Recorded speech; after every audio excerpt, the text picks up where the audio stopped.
Chapter कर लिया था और आज एक तरह से नया साल है।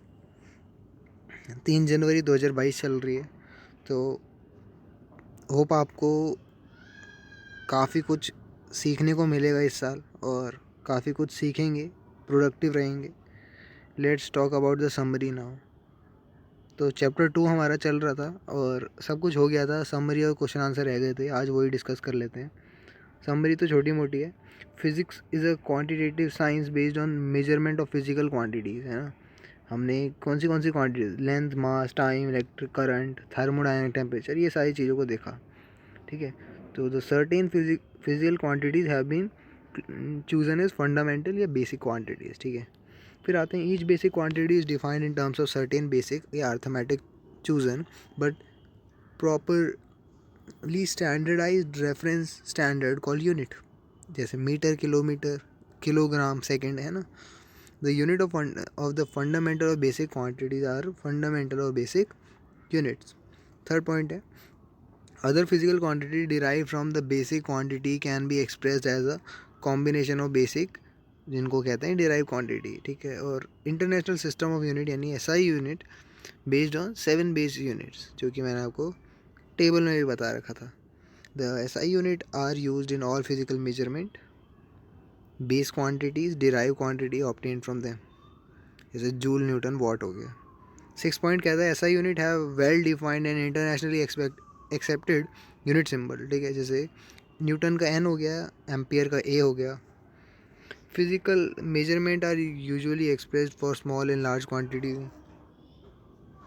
इन साइंटिफिक नोटेशन। ठीक है, तो 10 की पावर में होता है। साइंटिफिक नोटेशन और प्रीफिक्स जो है वो यूज़ होते हैं नंबर को प्रिसाइज दिखाने के लिए। Certain general rules and guidelines must be followed for using notations for physical quantities and standard symbols. ठीक है, रूल्स बनाए गए हैं कुछ। और in computing in any physical quantity the unit for derived quantity involved in the relationship are treated as though they are algebraic quantities till the desired unit, है ना। तो indirect and indirect method can be used for the measurement of physical quantities. Methods होते हैं accuracy, precision निकालने के लिए, major करने के लिए। The dimension of the basic quantity, base quantities and combination of these dimension describe the nature of physical quantity. Dimension nature बताता है ना। Dimension analysis can be check, और उससे पता चलता है कि कंसिस्टेंसी कैसी इक्वेशन की, ये इक्वेशन जो है वैलिड है या नहीं। ठीक है, कंसिस्टेंट है या इनकन्सिस्टेंट है। डायमेंशनली रॉन्ग होगी तो इनकन्सिस्टेंट होगी। तो यही था हमारा समरी। और अब बात करते हैं एक्सरसाइज के क्वेश्चन आंसर पे, जो कि यहाँ दिख रहे हैं। ठीक है, 10 क्वेश्चन है, नहीं सॉरी 20 क्वेश्चन है आई गेस, उससे भी ज़्यादा। एडिशनल एक्सरसाइज भी आ जाती है, तो बहुत सारे क्वेश्चन हैं, देखते हैं कितने कर पाएंगे। मैंने नेट पे जैसे ही सर्च करा NCERT सॉल्यूशन क्लास 11 चैप्टर 2, तो ये आ गए। ठीक है, तो तुम्हें भी आराम से मिल जाएंगे क्वेश्चन के आंसर। मैं आंसर डिस्कस करवाता हूँ तुमसे। ठीक है, और साथ साथ जल्दी जल्दी करना, क्वेश्चन बहुत सारे लग रहे हैं मेरे को। फिल इन द ब्लैंक्स देख लेते हैं। Volume of cube of side 1 centimetre is equal to कितना। 1 सेंटीमीटर कितना मीटर क्यूब होता है, 10⁻⁻6। समझ में आया क्यों। The surface area of solid cylinder of radius 2 centimetre and height 10 centimetre is equal to. Surface area निकालना है, तो क्या होता है, curve surface area plus area on top या बेस। तो 2πr तो होता ही है किसका, सिलेंडर का, और 2πr² भी ऐड कर देंगे दोनों साइड का, है ना। और रेडियस दे रखा है, तो कितना मिलीमीटर स्क्वायर में आएगा आंसर, क्योंकि सेंटीमीटर में यूनिट दे रखी है, तो लास्ट में या स्टार्टिंग में ही सबको मिलीमीटर में कर दो। ठीक है, वो तुम पे डिपेंड करता है, तो यूनिट सेम कर देनी है। तो 20 mm हो गया 2 सेंटीमीटर, क्योंकि 10 से मल्टीप्लाई कर देते हैं, तो फाइनली आंसर mm में ही आएगा। Hence the answer is this. अब आते हैं स्पीड ऑफ व्हीकल की, देखते क्या क्वेश्चन है।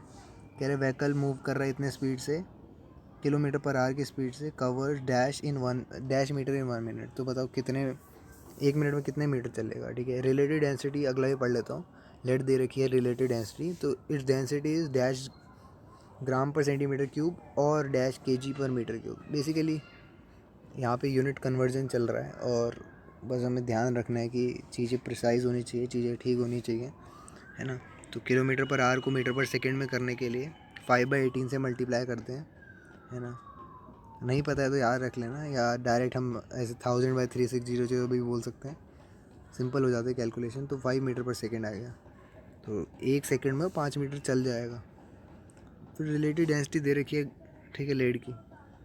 तो 11.3 इंटू 10⁻³ kg मीटर पर क्यूब हो जाएगा, क्योंकि केजी में कितने ग्राम होते हैं, 1000 ग्राम होते हैं, और मीटर में 100 सेंटीमीटर होता है, ठीक है। तो उसका यूज़ करके आंसर आ जाएगा। Fill in the blanks by suitable conversion of unit. अब यूनिट कन्वर्जन हो रहा है, तो देखो यहाँ पे क्वेश्चन दे रखा है 1 kg मीटर स्क्वायर पर सेकेंड स्क्वायर को ग्राम सेंटीमीटर स्क्वायर पर सेकेंड स्क्वायर करना है। तो चीज़ों को क्या करना है, तुम्हें एक यूनिट में लाना है। अब 1 kg में कितने ग्राम होते हैं, 10⁻³ ग्राम होते हैं, 1000 ग्राम होते हैं ना। मीटर में 10⁻² सेंटीमीटर होते हैं। ये सारी चीज़ों को क्यूमुलेट करके आंसर निकालना है। सेकंड का तुम्हें मैंने बता ही दिया। तो kg मीटर स्क्वायर पर second square 10⁻7 gram centimetre square minus second -2 हो जाएगा। ऐसे ही करके और भी करना है। मीटर में कितने लीटर आएगा, लाइट ईयर लिखा है, ठीक है, लाइट ईयर। तो distance equal to speed into time होता है। स्पीड ऑफ लाइट दे रखी है, 1 लाइट ईयर 365 डेज़ का होता है, तो 24 से मल्टीप्लाई करना पड़ा, ठीक है। सेकंड में लाने के लिए 2 बार 60 से, क्योंकि मिनट फिर सेकंड। 1 लाइट ईयर डिस्टेंस जो जाएगा इतना होता है, ठीक है। हमें याद भी था, मतलब एक तरह से बुक में डायरेक्ट भी लिख रखा था। तो 1 मीटर में कितना होगा, डिवाइड कर देंगे इसको, तो 10⁻16 लाइट ईयर, ठीक है। सेम क्वेश्चन आगे भी ऐसे ही करना है, बस थोड़ा ध्यान देना, हार्ड हो सकता है क्योंकि तुम भूल जाओ या फिर कुछ मिस्टेक हो जाए कैलकुलेशन की। जी दे रखा है हमें सेंटीमीटर पर सेकेंड पर सेकेंड स्क्वायर पर ग्राम का हमें चेंज करना है। न्यूटन केजी मीटर पर सेकेंड स्क्वायर होता है, केजी का हमें ग्राम में पता है। ये सारी वैल्यूज़ को टुगेदर रख के आंसर निकालना है, ठीक है। 10⁻पावर में डिफरेंस आएगा, या रेसिप्रोकल जैसे ऊपर हो गया था वैसे भी हो सकता है। अगला देखते हैं, calorie is a unit of heat and it equals about 4.2 joule, where 1 joule is equals to 1 kg meter square per second square. Suppose we employ a system of unit in which the unit of mass equals alpha kg, तो unit of length equals beta meter, और unit of time जो है gamma second, ठीक है। show the calorie has a magnitude of 4.2 alpha per beta square, gamma square पर alpha पर beta square in terms of new unit, ठीक है। अब नई यूनिट बना दी, अच्छा क्वेश्चन है, आ सकता है पेपर में। तो एक कैलोरी में जो होता है वो is a unit of heat, है ना।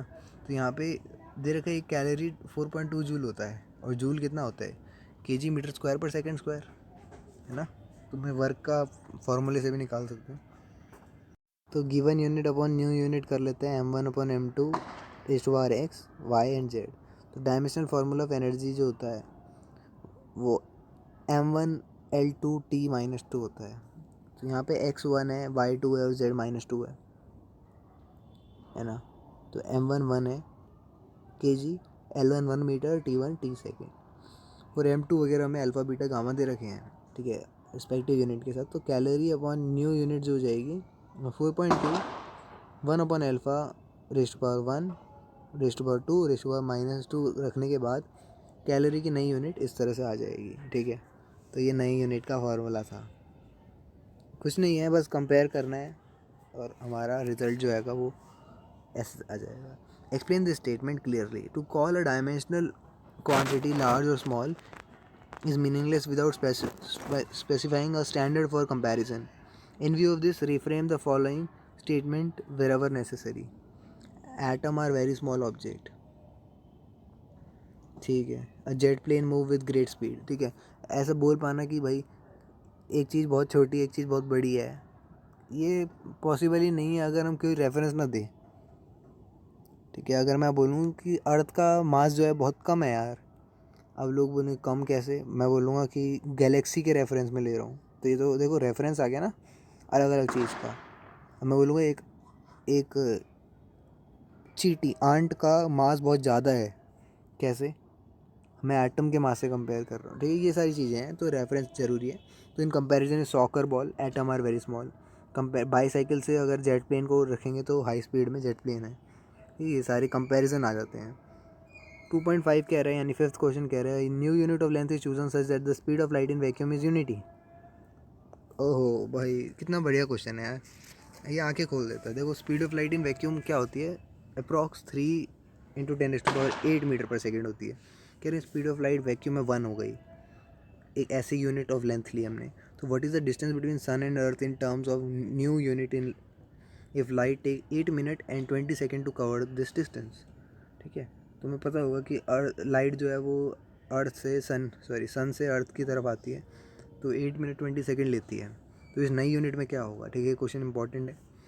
डिस्टेंस बिटवीन स्पीड क्या होता है? Speed of light into time travel कितना करा। तो स्पीड ऑफ लाइट तो 1 दे रखी है अकॉर्डिंग टू क्वेश्चन, और टाइम टेकन है 8 × 60 + 20, क्योंकि सब कुछ सेकंड में करने जा रहे हैं हम, तो 500 सेकंड आ गई।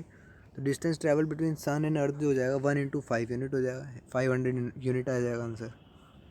ठीक है। सिक्स्थ कह रहे हैं which of the following is the most precise device for measuring length. अच्छा, प्रिसाइज की बात कर रहे हैं तो यहाँ पे पॉइंट डेसिमल के बाद कितना दिखा पा रहा है? Vernier calliper with 20 division, screw gauge of pitch 1 mm and 100 division, optical instrument that measure length within a wavelength of light. तो लीस्ट काउंट क्या हो जाएगा पहले का? 1 - 9/10। ठीक है, वर्नियर कैलिपर है जिसके 20 डिवीजन है।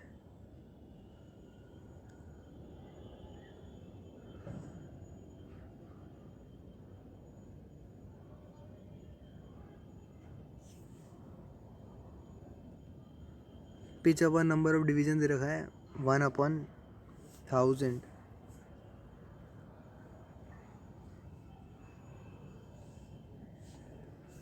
ये लीस्ट काउंट का चक्कर क्या चला है यहाँ पे? Vernier calliper with 20 division on the sliding scale. इसका निकालते हैं, पता है, एक प्रैक्टिकल जब करोगे तब आता है।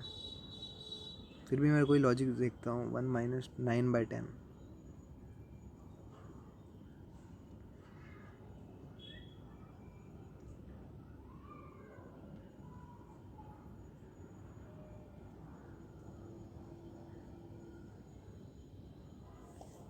नो आइडिया भाई।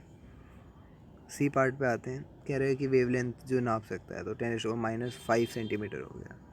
तो we can come to the conclusion कि optical instrument is more precise device using the measured length. ठीक है, ऊपर वाले क्या पता गलत प्रिंट हुआ हो, ये भी हो सकता है। मगर एक चीज़ तो समझ में आती है कि देखो, जो जितना प्रिसाइज होगा, जितना पॉइंट के बाद डेसिमल होगा, तो इसका मतलब ऑप्टिकल इंस्ट्रूमेंट ज़्यादा बढ़िया था। सेवन्थ आते हैं, student measure the thickness of human hair microscope से देखा। ठीक है, 100 मैग्नीफिकेशन के साथ। He make 20 observation, find that the average width of the hair in the field of view of microscope is 3.5 mm।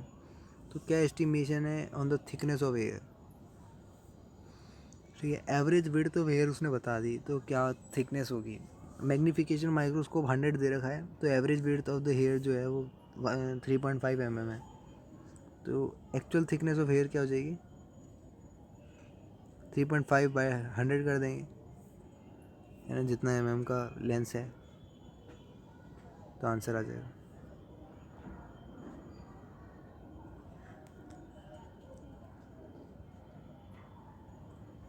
Answer the following. You are given a thread in meter scale. How will you determine the diameter of the thread? ठीक है, अगला screw gauge है, pitch दे रखी है and 20 division on the circular scale. Do you think it is possible to increase the accuracy? C part कह रहे हैं the mean diameter of the thin brass rod is measured by vernier calliper. 100 measurement दे रखी है of the diameter expected to yield the more reliable estimation than 5 measurement only. आते हैं, पहला question जो था हमारा कि थ्रेड से हमें थ्रेड का डायमीटर निकालना था by wrapping around a pencil a number of times so as to form a coil having its turn touching each other closely. Measure the length of the coil with a meter scale. If L be the length of the coil and N be the number of turns on the coil, then the diameter of the thread is given by L by N. ठीक है। ये solenoid में भी सीखा होगा तुमने अगर, या देखोगे शायद अगर सोलेनॉइड पढ़ा है तो उसमें यही होता है, डायमीटर निकालना है तो क्या करेंगे, हम टोटल लेंथ ले लेंगे, है ना, और कितने टर्न लगाए उसको डिवाइड कर देंगे तो डायमीटर आ जाएगा। ठीक है। अगला स्क्रू गॉज की पिच दे रखी थी 1 mm की and 20 division on circular scale, तो इंक्रीज़ हो सकता है क्या? तो लीस्ट काउंट स्क्रू गॉज का हो जाएगा pitch upon number of division on the circular scale. So theoretically, when the number of division of the circular scale is increased, the least count of the screw gauge will decrease. है ना, तो अगर division increase होंगे, hence the accuracy of the screw gauge will increase. However, this is only a theoretical idea. Practically, there will be many other difficulty when the number of turn is increased. जैसे turn increase करेंगे हम, error percentage ज़्यादा हो जाएगी, है ना. Probability to make random error can be reduced to larger extent in 100 observation than in case of 5 observation. जितनी ज़्यादा ऑब्जर्वेशन उतनी आसानी से रैंडम एरर को हटाया जा सकता है. अगला आते हैं, a photograph of house occupy an area of, ठीक है, 1.75 centimetre square on 35 mm slide. तो slide is projected on the screen and the area of the house on the screen is 1.5 mm square. What is the linear magnification of the projector screen. ठीक है, तो ऐसे question आते हैं जो पता ही नहीं चलता पेपर में, मतलब कैसे क्वेश्चन से रिलेट कर रहे हैं. तो मैग्निफिकेशन होता है area of image upon area of object, है ना. इमेज अपॉन ऑब्जेक्ट होता है ना, हमेशा याद रखना मैग्निफिकेशन. तो 1.55 डिवाइड कर देंगे 1.75 इंटू 10⁴ ले लेंगे, क्योंकि सेंटीमीटर को मिलीमीटर में करना है. तो क्या करते हैं, ये करते हैं, ठीक है, स्क्वायर भी है ना क्योंकि. तो आंसर आ गया, linear magnification is equal to root under areal magnification. नहीं पता है तो दिमाग में रखना, इसी से रिलेट करेंगे अगर क्वेश्चन आएंगे भी तो 94 आ गया अप्रॉक्स. 10th क्वेश्चन पे आते हैं. State the number of significant figure in the following. अच्छा, सिग्निफिकेंट फिगर मैंने आपको पढ़ाया था बढ़िया से, तो तुम्हें बताना है कितने सिग्निफिकेंट फिगर हैं. तो यहाँ पे क्या है, 7 दिख रहा है, तो एक सिग्निफिकेंट फिगर. सेकंड पे आते हैं, कह रहे 2.464 into 10⁻24 kg. The for the determining the significant value the power of 10 is irrelevant. तो डिजिट 2, 6 और 4 जो है, इसलिए 3 सिग्निफिकेंट फिगर हो गई. इस वाले फिगर में कितनी हो जाएंगी, 2, 3, 7 और 0 सिग्निफिकेंट है, और पहले वाले 0 नहीं माना जाएगा. ऑल नंबर सिग्निफिकेंट, तो नंबर सिग्निफिकेंट फिगर जो है 4 हो जाएंगी. अगले वाले में भी 4 हैं, ठीक है, ये सब देख लेना. 11th आता है, length breadth and thickness of rectangular sheet of metal are दे रखी है. Given the area and volume of the sheet, the correct significant figure is. अच्छा, एरिया बताना है, ठीक है, करेक्ट सिग्निफिकेंट फिगर में. तो एरिया जो आ गया वो 4.3 आ गया. वॉल्यूम ऑफ रेक्टेंगुलर शीट जो जाएगा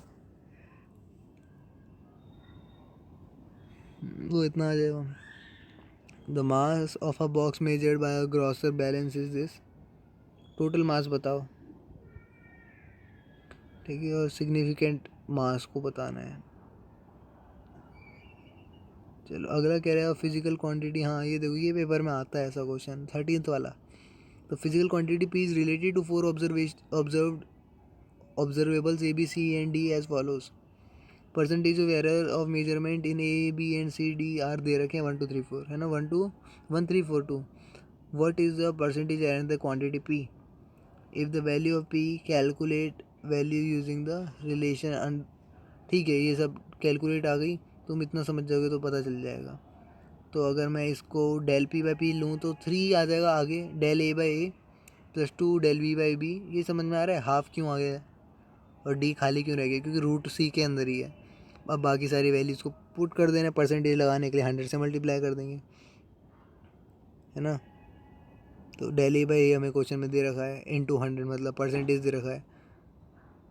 तो ये से आ रहा है 13% आंसर आ जाएगा. पी की वैल्यू 4.235 आ जाएगी. डेल पी 13% ऑफ पी हो जाएगा, that is 13p/100. That is question में जो दे रखा है उसको पुट करेंगे तो एरर लाया जाएगा हमारा कितना है, 4.3. ठीक है. A book with many printing errors contain 4 different formulas for displacement y of a particle undergoes a certain periodic motion. Y equal to A sine 2πt/t, ये सब दे रखा है ना। डायमेंशन चेक कर रहे हैं। देखो जो ये फंक्शन होते हैं साइन कॉस वगैरह, इनका कोई डायमेंशन नहीं होता है, ठीक है। और फेमस रिलेशन जो है हमें पता है इक्वल टू MC², या ये वाला फार्मूला भी होता है m is equals to m0/√1 है ना। आइंस्टाइन ने दिया था मूविंग मास का टू द रेस्ट मास, मतलब m जो है मूविंग मास है। तो इसमें बताओ कि guess where to put the missing c कहाँ आएगा। तो ये कैसे पता चलेगा, वही डायमेंशनल कंसिस्टेंसी लगाएंगे। तो m0/m आ जाएगा √1 - v²। m0/m जो है डायमेंशनलेस है, kg या ग्राम सब कट जाएंगे। Therefore the right hand side should have a dimensionless value. तो इसको करने के लिए हमें 1 - v²/c² करना पड़ेगा, क्योंकि तभी स्पीड ऑफ लाइट कैंसिल होगी। आगे बात करते हैं 16 की। The unit of length convenient to an atomic size is known as angstrom, बता रखा है। साइज ऑफ हाइड्रोजन दे रखा है 0.5 angstrom. What is the total number of atomic volume in metre cube of the molecule of hydrogen atom. तो hydrogen atom का radius दे रखा है, वॉल्यूम दे रखा है 4/3πr³। डाला वैल्यू, आंसर आ गया।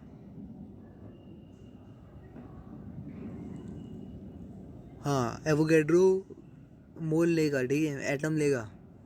तो वॉल्यूम ऑफ 1 मोल हो जाएगा, मल्टीप्लाई कर देंगे। यहाँ पे रेडियस वॉल्यूम वही रिलेट कर रहा है, सेम क्वेश्चन, बस रेशियो निकालना है। Explain the common observation clearly. If you look out of the window fast moving train, near by tree जो है वो अपोजिट डायरेक्शन में जाते हैं। तो imagine a line which join the object and the observer I is called a line of site. When we observe the nearby object, they move faster in the opposite direction as the line of sight changes consistently, whereas the distant object seems to be stationary as the line of sight does not. यानी line of site change होती है तो फिर object move करता है। Principle of parallax बता रखा है, पैरेलैक्स है ना,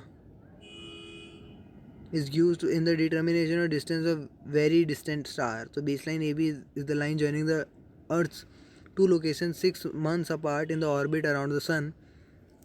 That is, the baseline is about the diameter of the Earth orbit. However, even the nearest stars are so distant that it's such a long baseline they show parallax only of the order of second of arcs or so. A parsec is a convenient unit of length on the astronomical scale. It is the distance of an object that shows the parallax of second arc from the opposite ends on the baseline equal to the distance from the earth to the sun. How much is the parsec in terms of meter?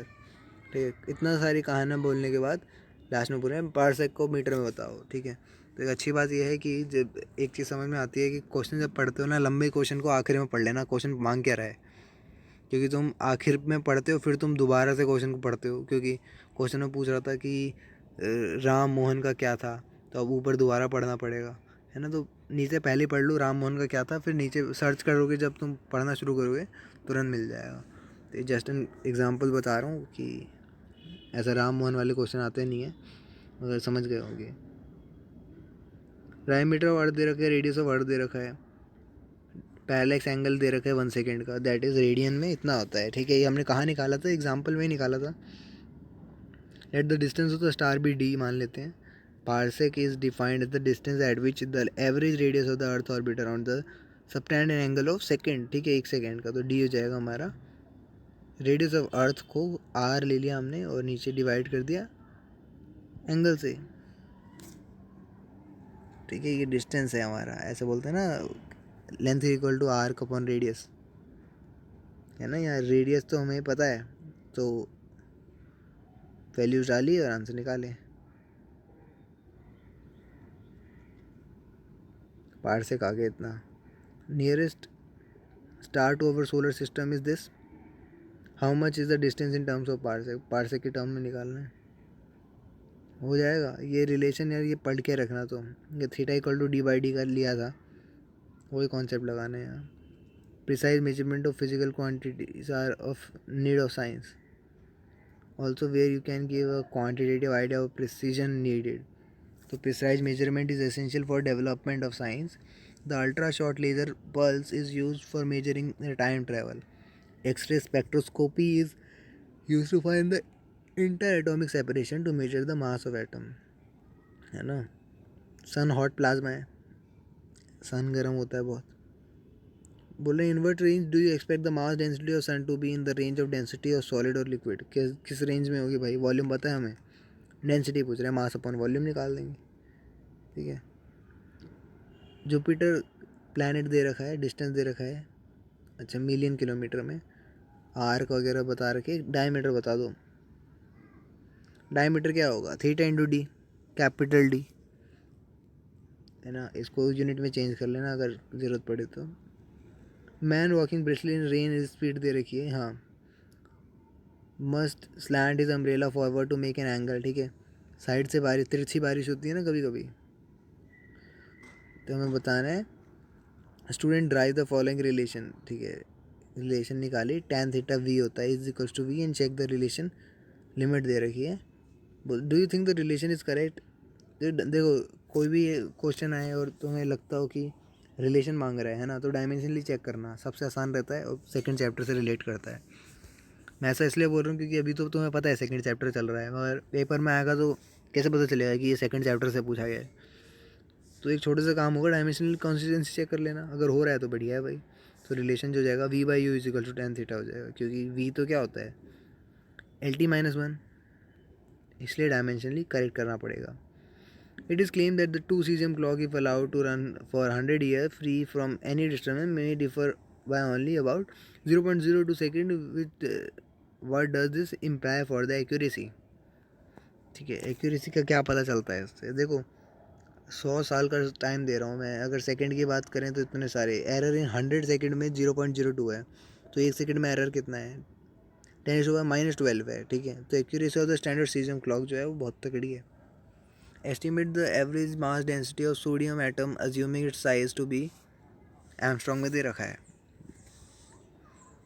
Average mass density बतानी है, बाकी चीज़ों को compare करना है, ठीक है। सब कुछ पता है तुम्हें, रो इज इक्वल्स टू m/v होता है ना, वही डेंसिटी का फार्मूला, बाकी चीज़ तुम जानते हो। ये वाला क्वेश्चन जो है वो थोड़ा ध्यान रखना, ये 12वीं में भी पूछेंगे क्योंकि न्यूक्लियर से रिलेट करता है। R=R0 a⁻⁴ होता है, एम्पेरिकल रिलेशन, ठीक है। Where R is the radius of nucleus, A is the mass number and R0 is the constant equal to 1.2f, है ना। Show that the rule imply that nuclear mass density is nearly constant, तो R=R0 a⁻⁴ लगाओ, value डालो और answer निकालो। ठीक भाई, मेरे को देखने में तो सिंपल लग रहा है, तो तुम्हें करने में पता चलेगा, ठीक है। मेरे को लग रहा है वही वैल्यूज़ का खेल है। लेज़र की पता है तुम्हें, मैंने रोक के तुम्हें इसकी फुल फॉर्म भी बताई थी। लाइट एम्पलीफिकेशन तक तो मुझे भी आता है, मैं भी भूल गया, ठीक है। देख लेना, ऊपर ही टेबल में बन रखी है तुम्हारी बुक में ही फॉर्मूला। हाँ, ये 2 से डिवाइड कर देंगे, आने जाने का रास्ता होता है। हाँ, laser signal to reach the moon जो हो जाएगा और 2D/c हो जाएगा, समझ लोगे ना ये। हाँ, नहीं लग रहा। साउंड नेविगेशन एंड रेंजिंग, सोनार की भी डेफिनेशन पता चल गई तुम्हें, ठीक है। फुल फॉर्म कह सकते हो। ज़्यादा कुछ नहीं लग रहा मेरे को, इसलिए बोल रहा हूँ ना, आज क्लास थोड़ा वो हो जाएगी, लंबी हो जाएगी।